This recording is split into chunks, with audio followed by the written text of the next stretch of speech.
şagirdlərimizi salamlayırıq. Müəllimlərimiz, valideynlərimiz xoş gəlib. Bugün yenə bir aradayıq uşaqlar. Təqdim edirəm sizə Vərəmsiz Gələcəyə Doğru İctimai Birliyinin üzvləri Çingiz müəllim və təlimçimiz Kənan müəllim. Xoş gəlmisiniz. Bilirik ki, bu həyat tərzimizlə bağlı, baxın uşaqlar, mövsümi dəyişikliklər gedir, mövsüm dəyişikliyə əlaqədar.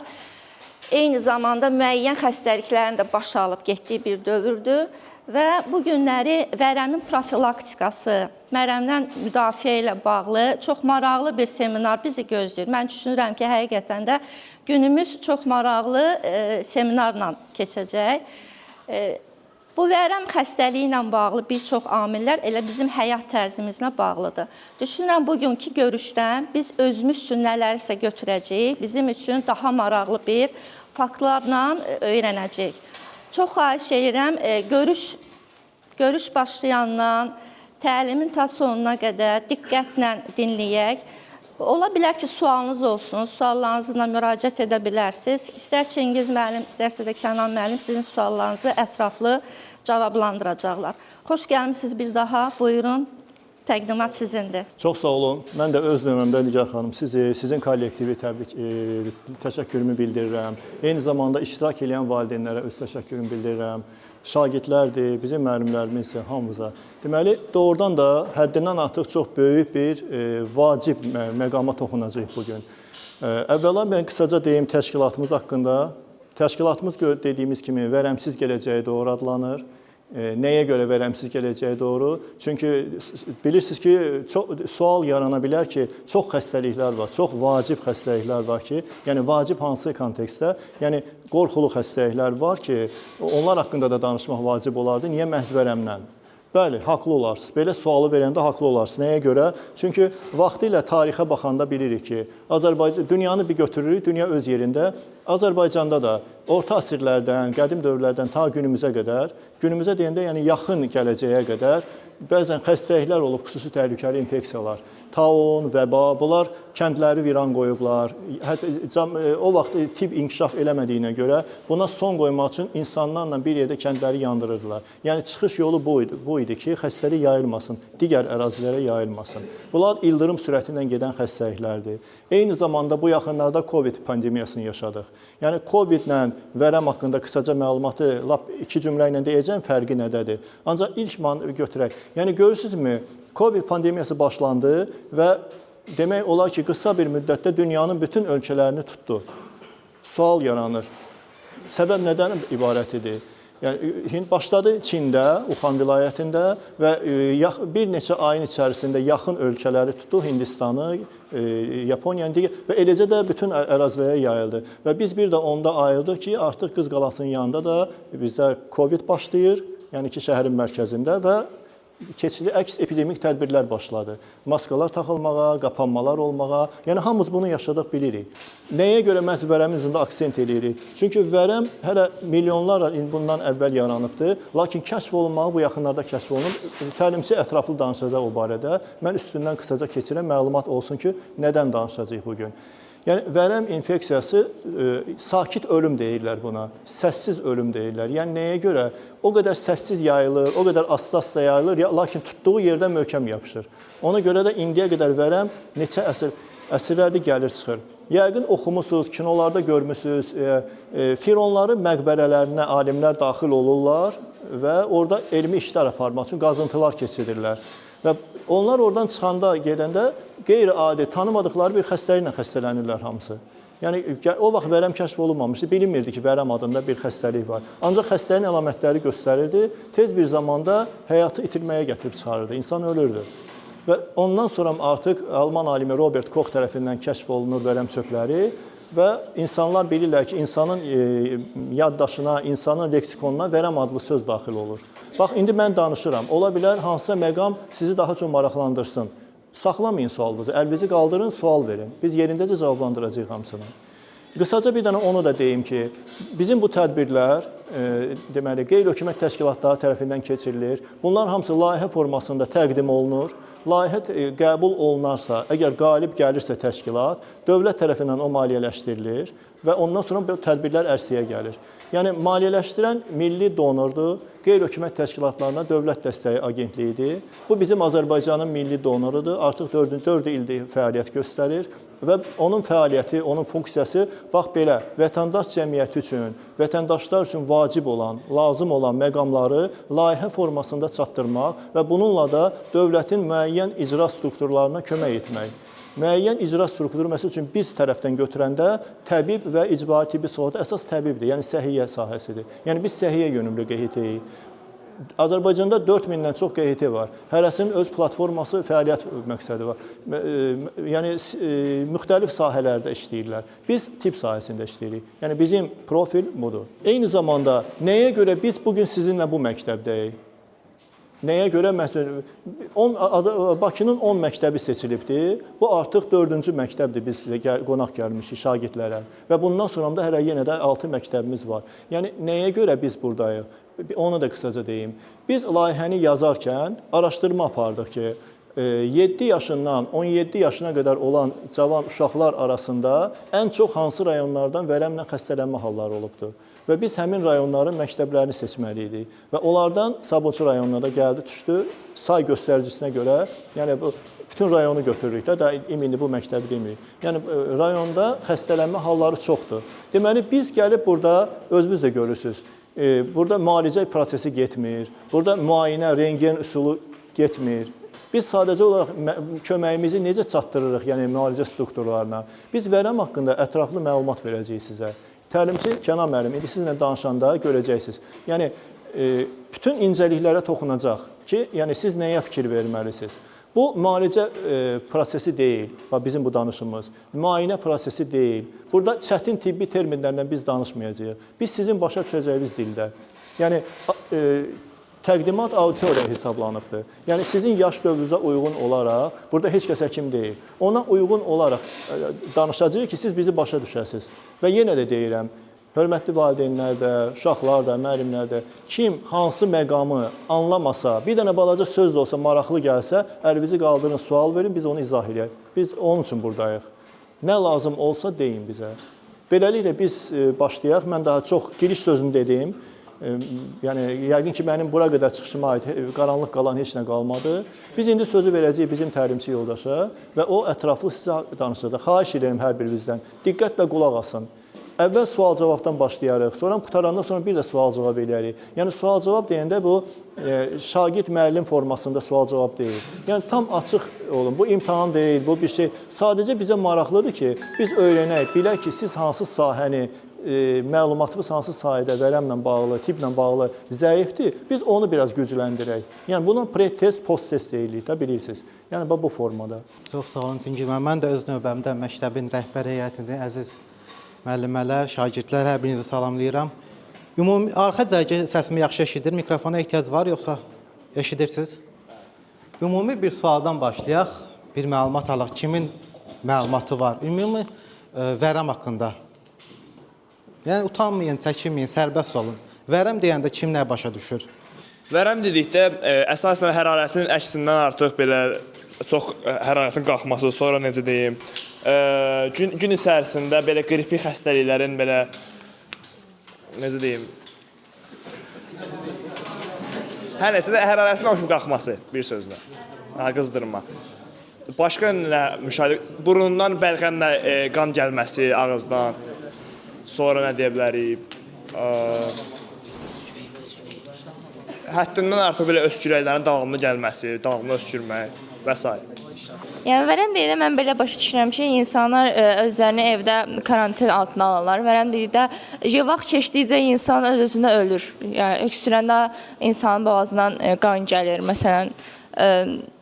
O yorğun hala düşürlər, rəngləri solur, gözaltı qaralır. Yəni, çox pis hala düşürlər və ondan sonra ölürlər artıq.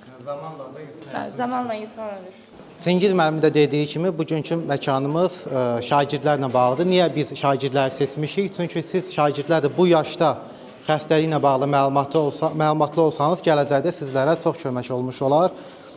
Həm sizə, həm ətrafdakı insanlara. İndi bugünkü şagirdlər əlinizdəki broşurları oxuyacaqsınız, təlim vaxtı məlumatlarla tanış olacaqsınız. İndi sonda da ümumi suallar veriləcək. Kim nə başa düşdü, kim necə anladı xəstəlik haqqında.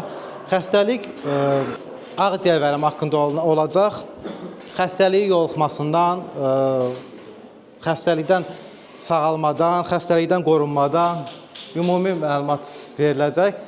İnfeksion xəstəlik, ümumiyyətlə hansı xəstəliklər tanıyırsınız? İnfeksion xəstəliklər deyiləndə nə başa düşürsünüz? İnfeksiya. Məsələn, buyur. Keçici xəstəliklər nəzərdə tutulur. Məsələn, COVID kimi. İnfeksion.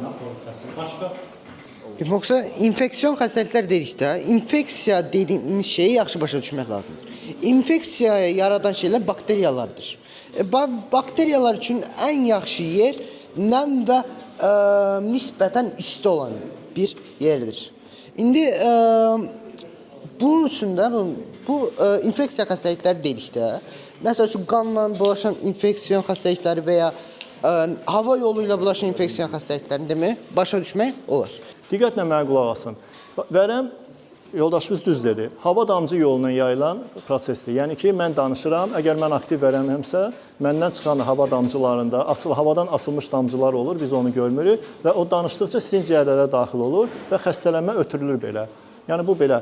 Vərəmin necə qarşısını almaq olar? 21-ci əsrdə yaşayırıq. Baxın, indiki dövrümüz.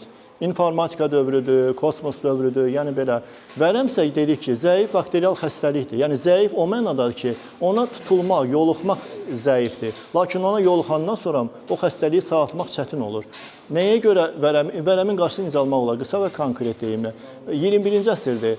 Ən güclü dərmanlar kəşf olunub, ən güclü cihazlar yaranıbdır. Ən yaxşı həkimlər xaricdə oxuyub gəlirlər. Ancaq yəni bu göstərməli idi ki, vərəmə son qoymaq olar da. Lakin vərəm günü-gündən artır, davamlı formalar yaranır. Nəyə görə? Çünki məlumatlılıq azdır insanlarda. Birinci növbədə budur.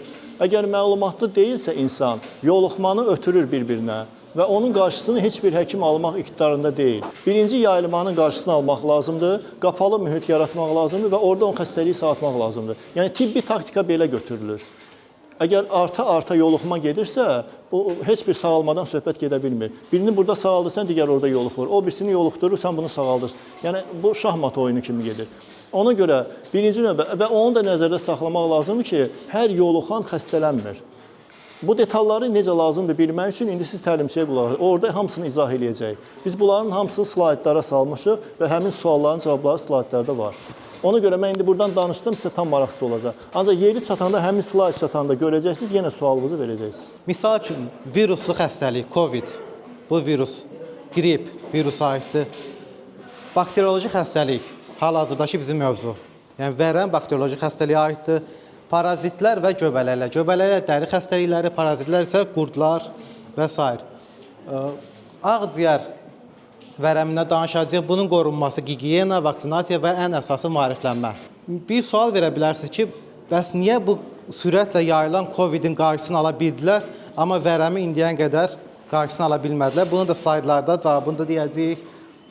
Xəstəliyin tarixindən biraz danışaq. Bu xəstəliyi aşkar edib Alman alimi, Alman həkimi Robert Koch uzun müddət laboratoriyada çalışıb, artıq mikroskop altında o mikrobu, o vərəmin çöplərini aşkar edib 1882-ci ildə. İndi diqqətlə qulaq asın. Bu xəstəliyin həmən ilə qədər müalicəsi yox idi. 1882-ci ildə bakteriya tapılıb. Daha sonra 1921-ci ildə artıq bakteriyaya qarşı vaksin tapılıb. Hələ də müalicə yoxdur xəstəliyə. Kim yoluxdursa 1 ilə, 3 ilə, 5 ilə həyatını itirir. 1921-ci ildə də vaksini tapıblar və sonunda 1943-cü ildə artıq xəstəliyə preparatlayan dərmanlar artıq başlayıblar istehsal eləməyə. Bir də bu vacib məqama diqqətlə nəzərə yetirin. Niyə yoluxma xəstələmə demək deyil? Çünki ağciyər vərəmi elə bir insan immun sistemi insanın, məsələn mən sağlam insanam, xəstəliyə yoluxmuşam, amma xəstələnmirəm. Xəstələnmirəm, ona görə baxın, yoluxma ilə xəstələnmə arasındakı fərqə diqqət edin. Yoluxma başqa, xəstələnmə başqa. İnsan niyə xəstələnmir? Hansı insan? İmmun sistemi güclü olan insan xəstələnmir. Yəni bir bakteriya onda var, amma insanın immuniteti onu saxlayır və bakteriyaya güc gələ bilir. Amma immun sistemi zəif olan insanlar artıq xəstəlikdən yoluxandan sonra bir müddətdən sonra xəstələnirlər.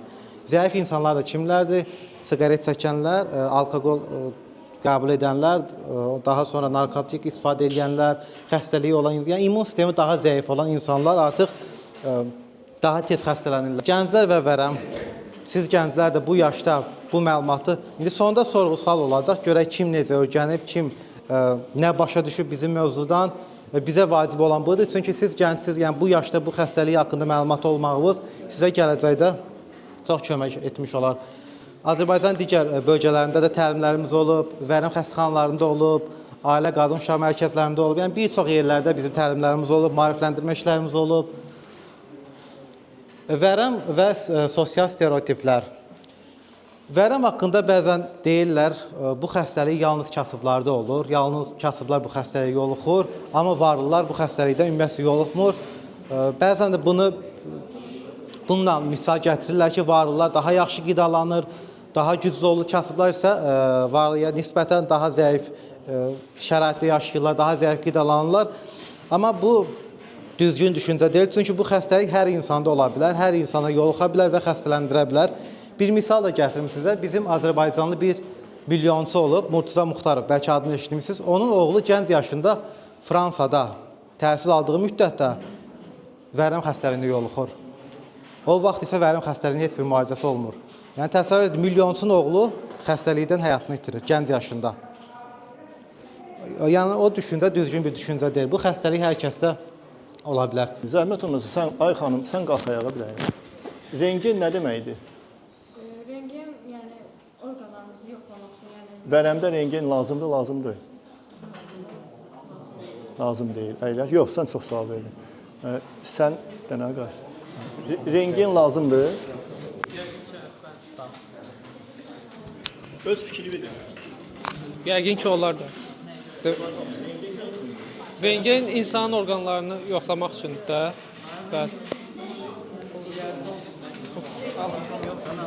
Rentgen müayinəsi yəni məncə lazımdır. Çünki bu halda rentgenda bizim belə deyək də ağciyərlərimiz, qaraciyərlərimiz yoxlanılır orada və vərəm xəstəliyi də bizə yoluxduqda bu o deməkdir ki, bizim yəni ciyərimiz zədə alır. O zədəni rentgen vasitəsilə məncə müəyyən edə bilərik. Fikir verin, vərəmin diaqnozu necə qoyulur? Birinci bəlğəm analizi qırmızı ilə göstərilibdir. Yəni bu qızıl standartdır.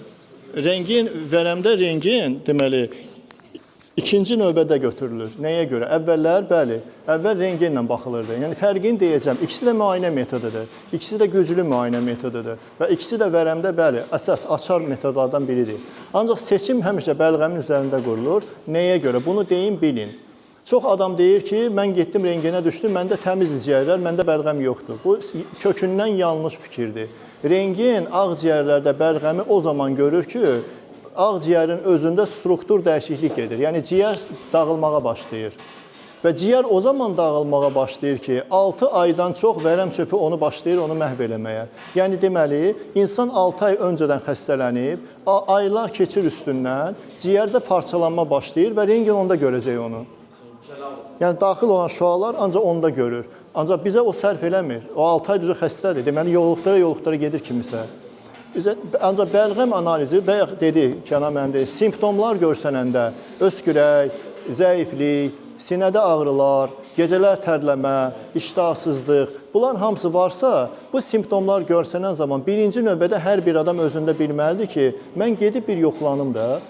Tutaq ki, vərəm deyil, çünki simptomlar başqa xəstəliklərdə də ola bilir. Ancaq qoy birinci desinlər ki, vərəm yoxdur. Ondan sonra başqa şeyi asandır sağaltmaq. Onda yaxınlaşan kimi fiziyatr ya ailə həkiminə yaxınlaşırsınız poliklinikada, ya birbaşa ixtisaslı vərəm müəssisəsinə yaxınlaşırsınız, onsuz da sizi göndərəcəklər ixtisaslı vərəm müəssisəsinə. Siz orada gedib yoxlanmalısınız və birinci növbədə bəlğəmin analizi götürüləcək sizdən. Qab verəcəklər, tüpürüb bəlğəm analizi verəcəksiniz. Nəyə görə? Rentgenə yox. Rentgen də olacaq, soram. Yəni, əgər bəlğəmdə analizdə göstərsələr ki, batsillalar yoxdur, yəni vərəm çöpləri yoxdur, deməli sizdə vərəm deyil, o başqa xəstəlik ola bilər. Ancaq göstərsə ki, vərəm var, siz təcili müalicəyə götürüləcəksiniz və bu zaman müalicə başlayacaq. Yəni, rentgen qalacaq sonraki dövrlər. Ola bilər, heç vaxtda rentgen lazım olmasın. Yəni, erkən, nə qədər daha tez təyin olunsa xəstəlik, o qədər də tez sağalacaq.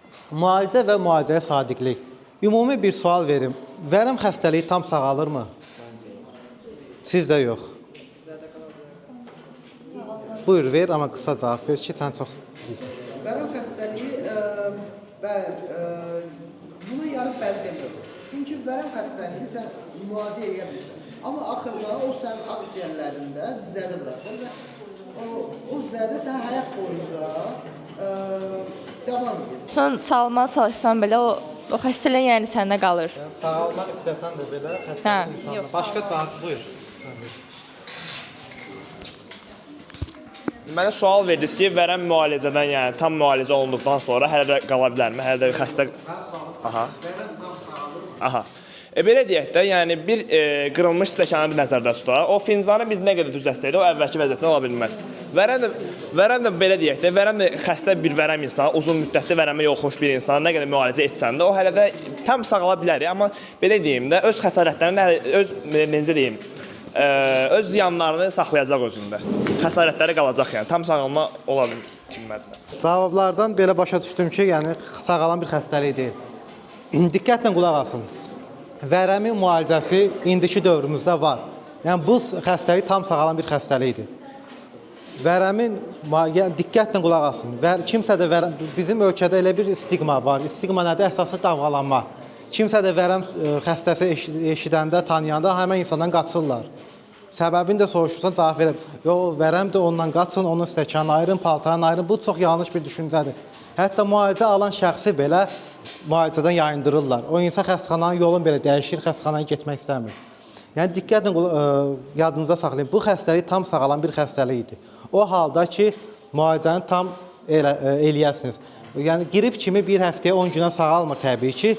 Var həssas vərəm 6 aylıq müalicə. Baxın diqqətlə. Ən azı 6 ay. Yəni 6 aylı müalicəni 2 aya, 3 aya bitirmək olmaz qəti şəkildə. Yarımçıq saxlasanız artıq fəsadları yüksək olacaq. Minimum 6 ay müalicəsi var və var uzun müddətli, yəni dərmanlara davamlı forma. O artıq 2 ilə yaxın müalicə olunur. Yəni 6 ay yox, 1 il neçə ay, 1 il 8 ay, 1 il 9 ay artıq həkimin nəticələrinə baxır. Xəstəlik tam sağalması üçün isə vərəmli pasiyent həkimin dediyi qaydada, vaxtında dərmanlarını atmalıdır, vaxtında müayinələrə getməlidir. Dərmanlara davamlı deyəndə nə başa düşürsünüz? Yox, dərmanlara davamlı. Xəstə insan dərmanları atmağa davam edəndə o dərmanlar içindəki maddələr insanda asıllıq yaradır və dərmanları kəsdiyi anda insan daha pis vəziyyətlərə qala bilər. Yenə eyni hala düşür. Məncə elə bir dərmanı atdıqda sağalmağa davam edirsən. Sağalmağa yaxınlaşanda dərmanı kəssən, özünü rahat hiss edəndə, dərman kəssəndə vərəm təzədən qayıdır. Yəni tam sağalmış olmursan.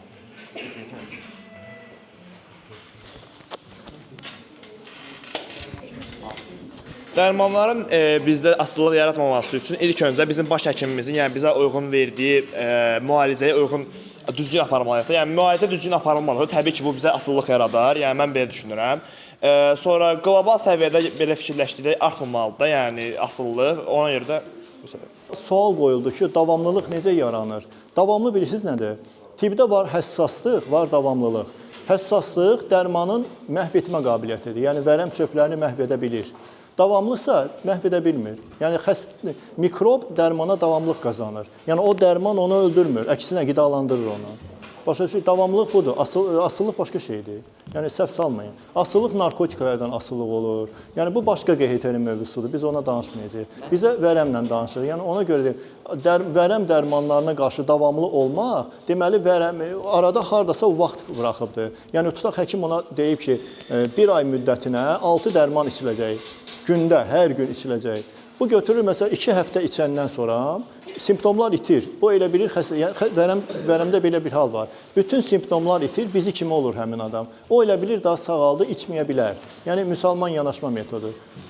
Dərmanı içməsə, saxlasa, hardasa təzədən bir 2 həftə, 3 həftə keçir, 1 ay keçir, vərəm xəstəliyi 2 qat başlayır göstərməyə özünü və həmin dərmanlar içəndə o kömək eləmir ona. Çünki arada vaxt veribdir, həmin dərman ona, xəstəlik dərmana davamlılıq qazanıb və həmin dərmanlar daha öldürə bilmir basilləri. Və deməli, ondan da güclü dərman keçmək lazımdır. Və burada problem burada başlayır. Əgər əvvəlkilərdən də bir pillə yuxarı güclü dərmana keçirlərsə, hər bir dərmanın insanda bilirsiniz də, müalicə ilə başqa yan təsirləri, zəhərli effektləri olur. İstənilən dərmanın, hətta vitaminin belə. Ona görə də nəzərdə saxlayın. Vərəm xəstəliyi yalnız vərəm fitiatr həkim, vərəm həkimi tərəfindən müalicə olunur. Yəni hər hansı bir xəstəxanada, aptekdə sistem almaqla, dərmanını almaqla bu xəstəlik müalicə olunmur. Yalnız vərəm həkimi tərəfindən müalicə olunur bu xəstəlik. Bunu diqqətlə qulaq asın. Profilaktika yolları xəstəlikdən necə qoruna bilərik? Yəni qoruma yolları, qabaqlayıcı tədbirini görə bilərik. Ümumi bir sual, xəstəlikdən necə qoruna bilərik?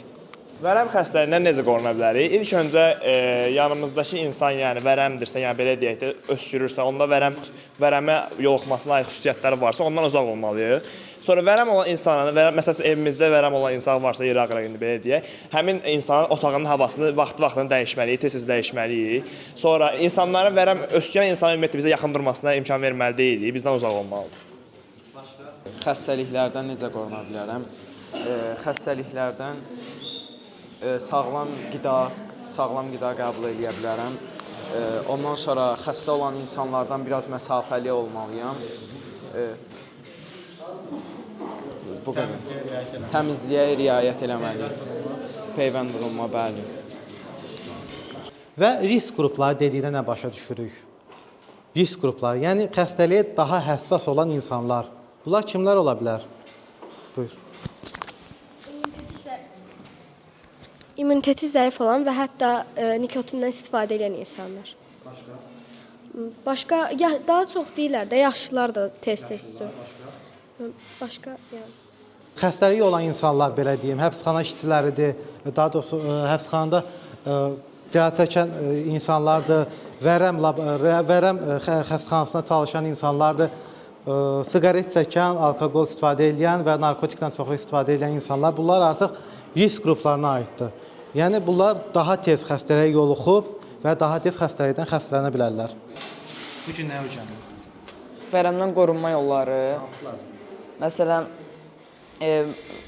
bəlğəmdən qan gəlirsə, bilinir ki, məsələn, bu vərəmdir. Məsələn, çox öskürürsə, halsızlıq görünürsə, məsələn, tez-tez arıqlama görülürsə, bu adamlardan uzaq qalmaq olar. Məsələn, qapalı yerlərdə, topluluq, insan sayı çox olan yerlərdə uzaq qalmaq olar. Çünki hər hansı biri vərəm daşıyıcısı ola bilər və bunu digərlərinə yoluxdura bilər. Bu gün öyrəndim budur. Bu gün nə öyrəndim? Vərəmə necə yoluxmamaq olar? Onu öyrəndim. Birincisi, öskürən insandan uzaq məsafədə. Vərəm özünü necə biruzə verir? Vərəm iştahın azalması, əsasən tərləmək, gecə vaxtı əsasən. Ondan sonra nə deyə bilərəm? Qan hayxırma. Bu qədər deyə bilərəm, bu qədər fikirlərim. Mən bu gün vərəmi öyrəndim, vərəm haqqında. Vərəmdə deyilən görə əllərimizi yumalıyıq, gigiyena qaydalarına riayət etməliyik. Sonra, məsəl üçün, 3 həftədən artıq öskürək baş verirsə, bu pis xəstəliyə çıxarda bilər. Başqa kimlə öyrənir? Bu gün mən bunu öyrəndim ki, vərəmin müalicəsi var və vərəmin müalicəsi üçün minimum 6 ay müalicə almalıyıq. Təqdimat bura qədər. Yəni biz bu qədər sizə məlumatı verdik. Fikir verirsiniz, şəkilə, ekrana baxın. Ekrana baxın şəkilə. Orada biz necə qoymuşuq bu şəkili? Yəni ki, son nəticədə qalib gələn, dağa çıxan oğlan var və əlini qaldıran oğlan. Yəni son nəticədə qalibiyyət kimdə olur? Konkret olaraq öz işini, nəticəsini yekunlaşdıra bilən insanda. Biz bununla gəlmişdik sizə vərəmlə bağlı məlumat ki, əgər bura qədər biz sizə nəsə öyrədə bildiksə, nəyisə başa sala bildiksə, çox maraqlı bir, deməli, işimizi axıra çatdıra bildik. Ona görə, indi biz sizin aranızda əlavə kimisə sualı olan yoxdur ki bizə, bununla yekunlaşmaq istəyirik. Yaxşı. İndi biz öz fikrimizcə də biz baxdıq bəyək təlim prosesində aktiv olan 3 nəfər uşaq götürmüşük, seçmişik ki, biz onları hədiyyələrlə tərifləndirmək istəyirik. Zəhmət olmasa, biz adını çəkəndə gəlsin bizim yanımıza həmin adam. Hüseynli İslam. Buyur, bu sən sertifikatını təbrik edirəm. Dur burada. Eyvazov Seydağa. Buyur, təbrik edirəm.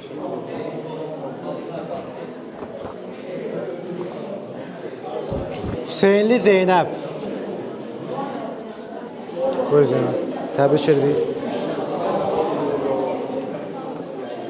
Təşəkkür edirəm hər birinizə Nigar xanım. Siz kollektiviz başda olmaqla, hörmətli valideynlər də, uşaqlar da hər birinizə ki, bizə qulaq astınız. Bu vacib bir mövzunun açıqlanmasında kömək elədiniz bizə. Aktiv iştirak elədiniz sorğu suallarda və vaxtınızı ayırdınız siz də, yəni uşaqlar siz də.